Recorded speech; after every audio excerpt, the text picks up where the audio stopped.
kami dua. Lahan ini, bosku, Honda.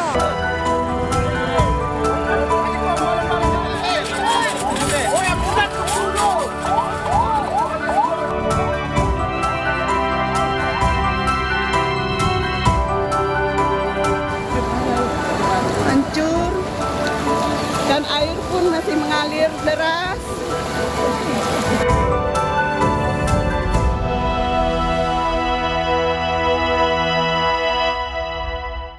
Kepala BNPB Letjen TNI Sunaryanto meninjau lokasi bencana banjir bandang di Pagu-Pagu Kecamatan Pandai Sike, Kabupaten Tanah Datar, Sumatera Barat. BPBD memastikan penanganan para korban dilakukan dengan baik.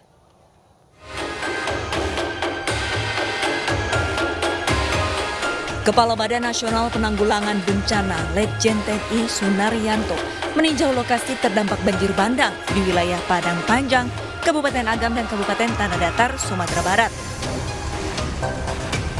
Kedatangan Kepala BNPB juga didampingi oleh Kepala BMKG Pusat Dwi Korita. Rombongan langsung menuju Desa Pagu-Pagu, Kecamatan Pandai Sikek untuk melihat secara langsung proses penanganan bencana di wilayah tersebut apakah sudah berjalan dengan baik. Akibat peristiwa ini puluhan rumah warga rusak, bahkan hancur dan hanyut. BNPB berencana akan memperbaiki dan merelokasi rumah korban yang terdampak. Bang Dirham. Di sini ada Bang Dirham. 7 rumah yang hanyut, ada 16 yang rusak berat. Tadi saya sudah berikan petunjuk kepada kepala desa untuk didata lagi. Jadi nanti rumah yang rusak berat itu diperbaiki oleh pemerintah. Nah untuk yang hanyut, ya kalau memang harus direlokasi. Guna perbaikan serta relokasi, BNPB masih menunggu pendataan dan persetujuan dari warga yang menjadi korban. Dari Kabupaten Tanah Datar, Sumatera Barat, Agung Sulistyo, Ainus melaporkan. Kami sudah terhubung dengan rekan kontributor Wahyu Sikumbang di lokasi pengungsian Kabupaten Agam. Selamat malam, Bang Wahyu. Apa perkembangan pencarian korban banjir bandang hingga malam hari ini? Ya, David. Pencarian terhadap korban banjir bandang, banjir lahar dingin atau biasa disebut Galodo di Kabupaten Agam ini telah membuahkan hasil. 1 korban ditemukan pukul 10 tadi pagi. Dari 3 korban yang hilang sudah ditemukan 1. Pencarian terhadap 2 korban lagi akan dilanjutkan besok pagi. Demikian, David.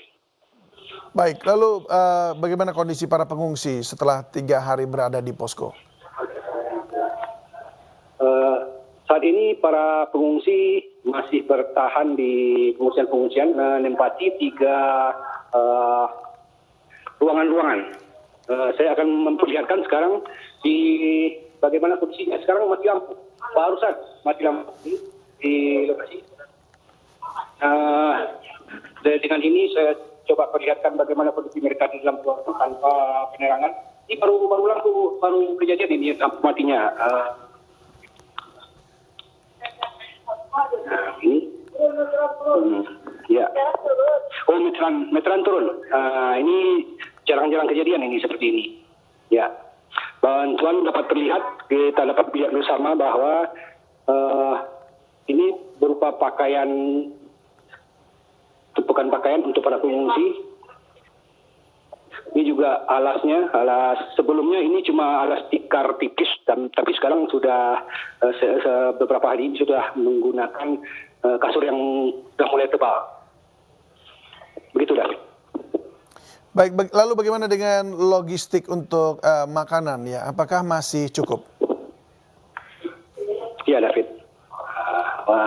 Ternyata lagi. Ya, untuk logistik tadi saya sudah mencoba untuk mewawancarai salah satu pengungsi, dan sepanjang pengamatan saya selama di pengungsian ini, logistik juga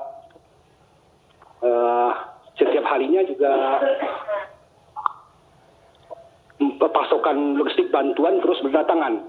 Kalau para pengungsi berharap bantuan yang didatangkan itu mereka butuh popok untuk dewasa. Sementara untuk popok anak-anak, makanan, kebutuhan selama di pengungsian, itu sudah mulai mencukupi, gitu dah.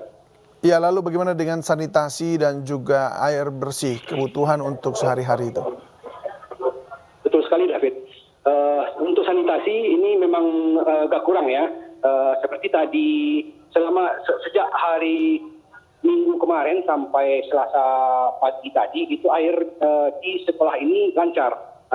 Cuman pas sekitar pukul 4 sore tadi itu sempat mati dan baru hidup sekitar pukul 8 malam ini. Itu kendalanya masih dicari oleh petugas yang ada di sini, di mana letak salahnya, apa memang terkunci saluran pipanya atau memang harus dibutuhkan drop mobil tangki air yang diperkirakan karena pengguna air itu banyak. Jadi kebutuhan airnya juga, persediaan airnya juga cepat habis, mungkin begitu, David.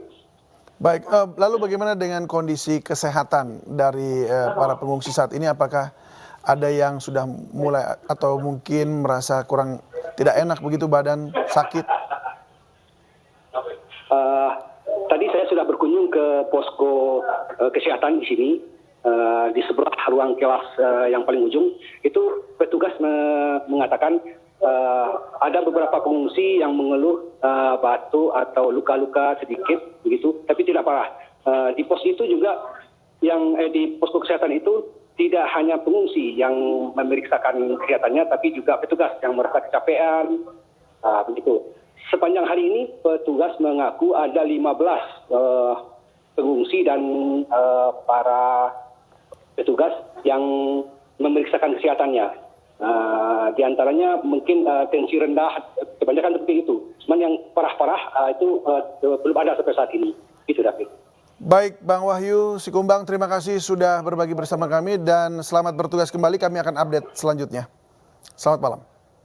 Seorang korban banjir lahar dingin Gunung Merapi di Agam, Sumatera Barat dibawa ke rumah sakit karena kondisinya menurun. Di sisi lain, pencarian terhadap 3 korban banjir yang hilang kembali dilanjutkan.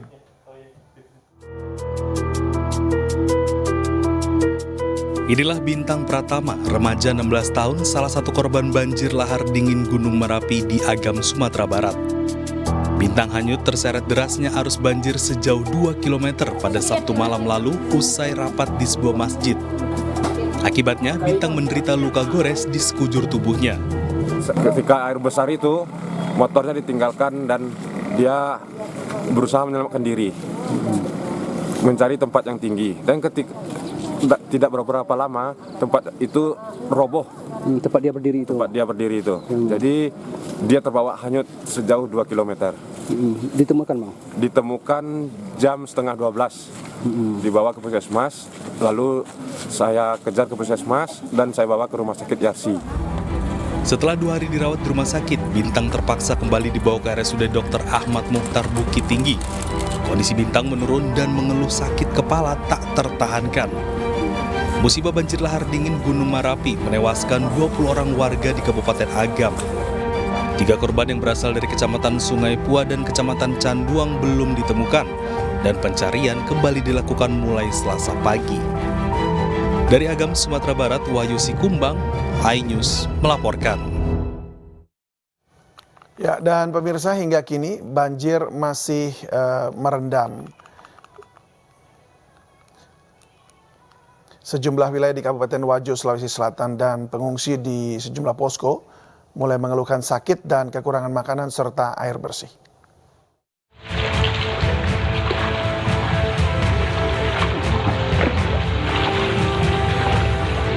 Ribuan rumah di 47 desa Kabupaten Wajo, Sulawesi Selatan masih terendam banjir. Ketinggian air bahkan mencapai 2,5 meter akibat luapan Danau Tempe. Sebagian warga memilih mengungsi, namun masih ada yang bertahan di rumah mereka. Memasuki 2 pekan bencana banjir, warga mulai mengeluh sakit dan kekurangan logistik.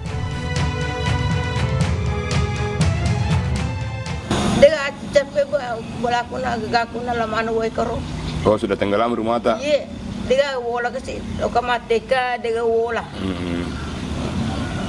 Sama siapa ke di rumah kemarin? Terluka na marana. BPBD Wajo mencatat 4 kecamatan di pesisir Danau Tempe masih terendam banjir hingga mencapai 2 meter. Banjir merendam 9.531 rumah akibat luapan Sungai Walenae serta kiriman banjir dari wilayah sekitarnya. Dari Kabupaten Wajo, Sulawesi Selatan, Amnar Sengkang, iNews melaporkan. Menuntut penambahan kuota pengangkatan, ratusan guru honorer gelar unjuk rasa di kantor Pemda Karawang. Informasinya akan hadir usai jeda berikut ini, tetaplah bersama kami.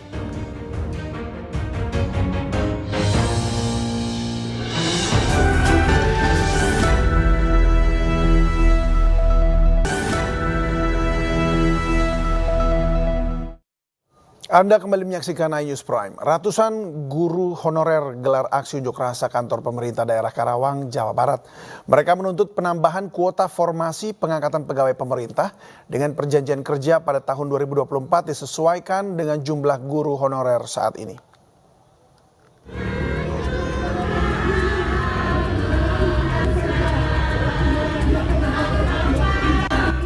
Ratusan guru gelar aksi demonstrasi di depan kantor Bupati Karawang pada Selasa siang. Dengan membawa sejumlah spanduk dan beragam poster, mereka menuntut dan mendesak Bupati Karawang agar menaikkan atau menambah jumlah kuota formasi PPPK tahun 2024 untuk guru honorer. Kami dari guru honorer Kabupaten Karawang, dalam aksi damai ini kami hanya menuntut kebijakan pemerintah Kabupaten Karawang, terutama dari para pemangku kebijakan. Mohon kami berikan kuota sebanyak-banyaknya untuk Kabupaten Karawang dan angkat guru honorer yang sudah terdata di BKN, baik itu dari Pendik, status P, honorer seluruh Kabupaten Karawang diangkat P3K di tahun 2024 tanpa terkecuali. Kuota penerimaan pengangkatan pegawai pemerintah dengan perjanjian kerja tahun ini total sebanyak 618 formasi. Adapun untuk guru hanya 281 formasi. Kuota tersebut jauh lebih sedikit jika dibandingkan dengan jumlah guru honorer di Karawang yang berjumlah sekitar 2.300 orang. Dari Karawang, Jawa Barat, Rudi Setiawan, iNews melaporkan. Sebuah balon udara tanpa awak meledak dan melukai 4 orang di Ponorogo, Jawa Timur. Pasca kejadian, polisi mengamankan 15 orang yang diduga berperan sebagai pengumpul dana, pembuat petasan, peracik mesiu, dan pembuat balon.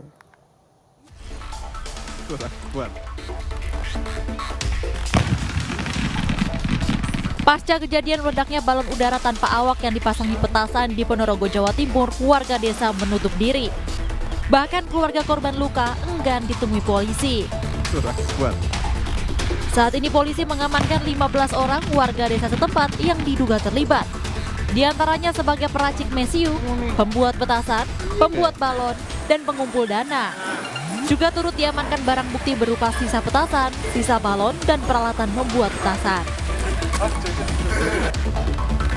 Meski demikian, belasan orang yang sudah diamankan ini masih berstatus saksi. Polisi masih belum menaikkan ke tingkat penyidikan. Beberapa orang sudah kita amankan, 15 orang, 5 dewasa, 6 di bawah umur, 2 perempuan, dan 2 lagi masih di rumah sakit. Belum bisa kami minta keterangan. Terkait yang masih di rumah sakit, belum bisa kita namakan korban karena yang hasil penyelidikan sementara kami, yang bersangkutan ikut dalam pembuatan balon tersebut. Sebelumnya sebuah balon udara tanpa awak meledak dan melukai 4 orang di persawahan Desa Buneng, Kecamatan Balong, Ponorogo, Jawa Timur. 3 orang diantaranya terluka ringan, 1 luka berat dengan luka bakar 60%. Saat ini para korban dirawat di Rumah Sakit Umum Daerah atau RSUD Harjono, Ponorogo. Dari Ponorogo, Jawa Timur, Ahmad Subeki, iNews melaporkan. Mulai Juni 2024, sistem kelas pada BPJS Kesehatan akan dihapus. Dalam Perpres yang diteken Presiden Joko Widodo, sistem kelas akan digantikan dengan kelas rawat inap standar atau KRIS.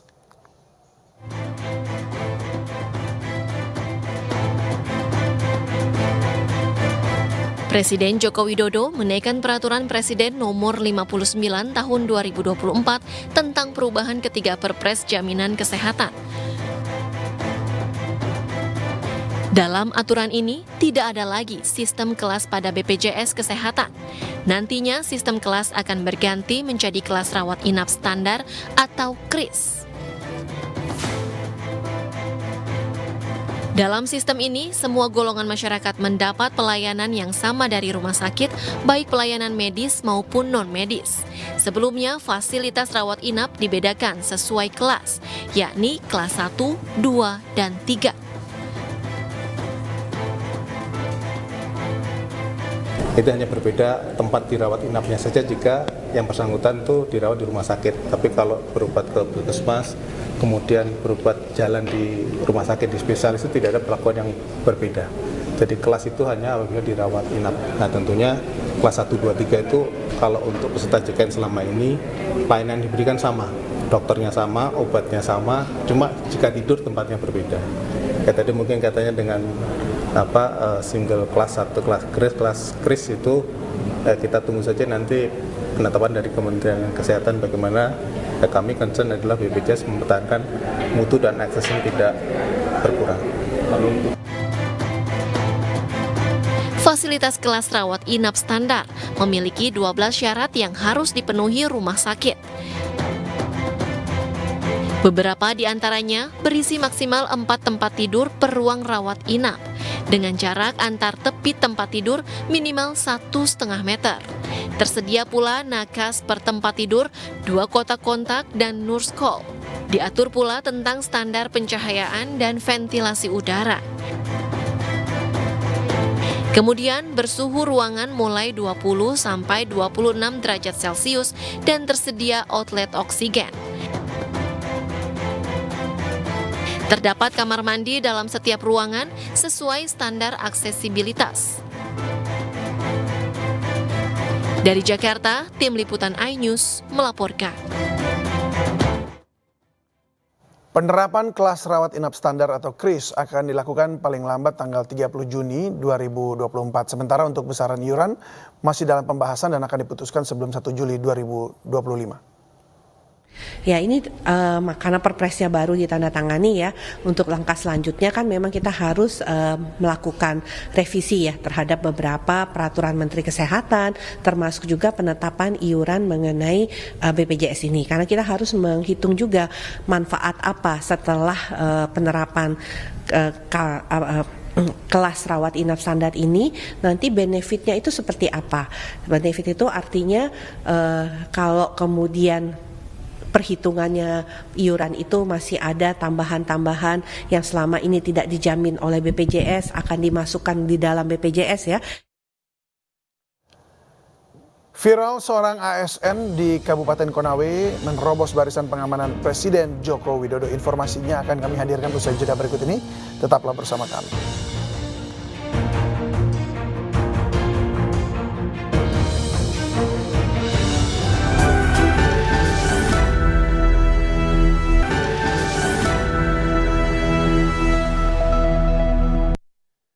Viral video seorang aparatur sipil negara di Kabupaten Konawe, Sulawesi Tenggara terobos barisan pengamanan Presiden Joko Widodo. Pas Pampres yang melihat peristiwa tersebut langsung mengamankan ASN itu. Ya, kembali saya Saya Pak ditahan Pak Saudara. Sudah 6 tahun Pak. Inilah detik-detik seorang ASN yang tiba-tiba merangsek masuk ke samping Presiden saat Presiden Jokowi hendak menggelar konferensi pers. Aksi ASN tersebut sontak membuat Pas Pampres bertindak dan mengamankan pria tersebut. Peristiwa ini terjadi di Kabupaten Konawe, Sulawesi Selatan saat Presiden Jokowi sedang mengunjungi RSUD Kabupaten Konawe. Belakangan diketahui, pria tersebut bernama Wahyudin, seorang ASN yang sudah 7 tahun tidak mendapatkan gaji dari pemerintah. Aksi itu nekat ia lakukan agar Presiden Jokowi bisa turun tangan dan menyelesaikan masalahnya. Saya mendapatkan gaji atau dibayarkan gaji oleh negara.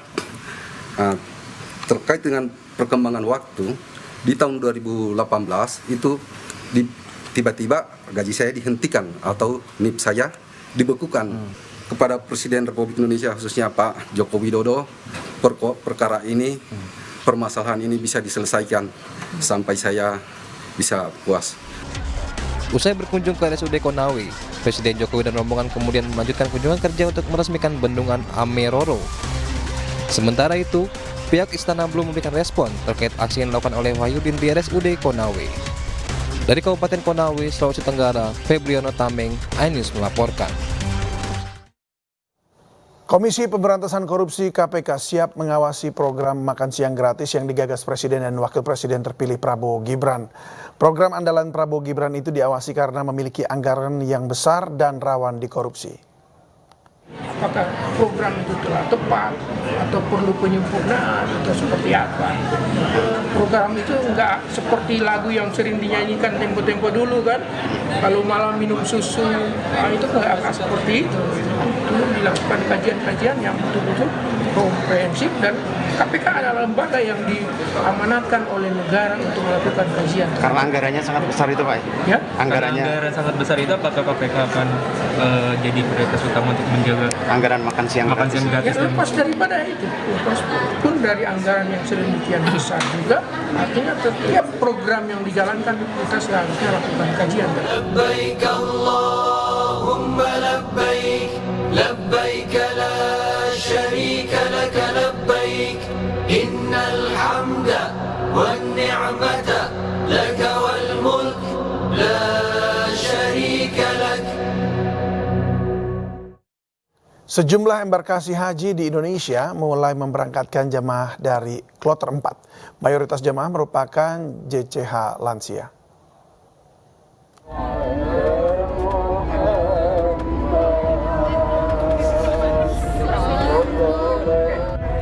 Suasana haru terlihat saat sanak saudara para jemaah calon haji kloter 3 embarkasi Medan yang akan berangkat ke Tanah Suci Mekah. 359 jemaah haji asal Mandailing Natal, Sumatera Utara ini diberangkatkan menuju Asrama Haji Medan, tergabung dalam kloter 3 embarkasi Medan. Mereka akan diterbangkan ke Tanah Suci pada Rabu 15 Mei 2024 setelah 1 hari berada di Asrama Haji Medan. Pemkab Mandailing Natal dan pengurus haji Kementerian Agama setempat akan mengoptimalkan pelayanan di bidang kesehatan, karena tahun ini mayoritas jemaah adalah lansia.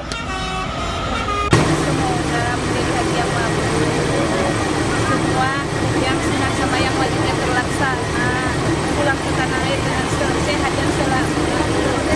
Pergi dalam keadaan sehat, pulang dalam keadaan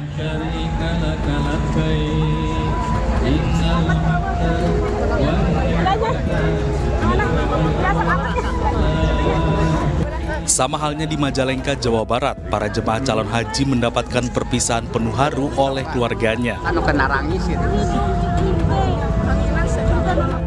440 JCH tergabung pada kloter 4 embarkasi Majalengka ini diberangkatkan melalui Bandar Udara Internasional Kertajati. Nantinya sebanyak 1.192 calon jemaah haji asal Majalengka akan diberangkatkan ke Tanah Suci. Para jemaah diperingatkan untuk menjaga kondisi fisik karena suhu di Mekah bisa mencapai 43 hingga 50 derajat Celcius. Sampai 50 derajat, antisipasinya ya kita harus menjaga kesehatan kita di sana dengan menambah minum vitamin yang sudah diberikan dari pemerintah. Termasuk mengurangi pergerakan Ibu selama di sana. Mengurangi pergerakan untuk persiapan di wajib hajinya. Sementara itu, 450 jemaah calon haji yang tergabung dalam kloter 4 embarkasi Makassar, Sulawesi Selatan sudah diberangkatkan ke Tanah Suci Mekah. 30% dari jumlah jemaah merupakan JCH lansia. Para jemaah diterbangkan melalui Bandara Internasional Sultan Hasanuddin di Kabupaten Maros, Sulawesi Selatan. Diprediksi seluruh JCH dari kloter 4 ini akan tiba di Arab Saudi pada Selasa malam nanti. Diketahui hingga saat ini jumlah JCH embarkasi Makassar yang telah diberangkatkan menuju Arab Saudi mencapai 1.349 orang. Tim Liputan iNews melaporkan. Sementara itu, satu jemaah calon haji embarkasi Makassar harus menunda keberangkatannya ke Tanah Suci. Menurut Kepala Kantor Kemenak Goa, Aminuddin, jemaah tersebut menunda keberangkatan karena sakit usai digigit anjing.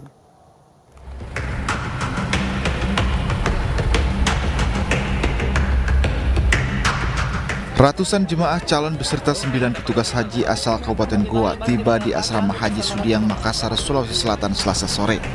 Mereka tiba dengan menggunakan puluhan bus Transpariwisata. Para jemaah calon haji kemudian diarahkan masuk ke Aula Arafah dan diterima PPIH Embarkasi Makassar. Jemaah kloter pertama asal Kabupaten Goa tergolong dalam kloter 5 Embarkasi Makassar dengan jumlah 441 jemaah ditambah 9 petugas haji. Namun satu jemaah calon haji harus menunda keberangkatannya dan dipindahkan ke kloter 35 akibat sakit. Ditunda dulu karena masa pengobatan penyembuhan. Jadi mungkin nanti insya Allah dia berangkat kloter 35. Berarti dia diganti Pak atau dikurangi? Dikasih tukar. Karena kita ingin juga tetap melihat ada seat yang ini. Tapi asalnya yang ditukar dari Kabupaten Goa juga? Nah, ya sama-sama. Sama-sama. Dari Kabupaten Goa juga. Itu kalau boleh tahu sakitnya apa sih Pak? Ya itu dalam rangka itu tadi ada di gigitan itu. Anjing ya Pak. Iya. Diketahui jumlah jemaah haji asal Kabupaten Goa di Embarkasi Makassar berjumlah 645 yang tersebar di 4 kloter, yakni kloter 5, kloter 8, kloter 35, dan kloter 36. Untuk kloter 5 Embarkasi Makassar, rencananya akan diberangkatkan ke Tanah Suci Rabu besok usai mengikuti pembekalan di Asrama Haji Sudiang Makassar. Dari Makassar, Sulawesi Selatan, Wahyu Ruslan, iNews melaporkan. Israel menembaki konvoi kendaraan PBB, menewaskan seorang staf keamanan internasional PBB dan melukai satu lainnya. Informasinya akan hadir usai jeda berikut ini.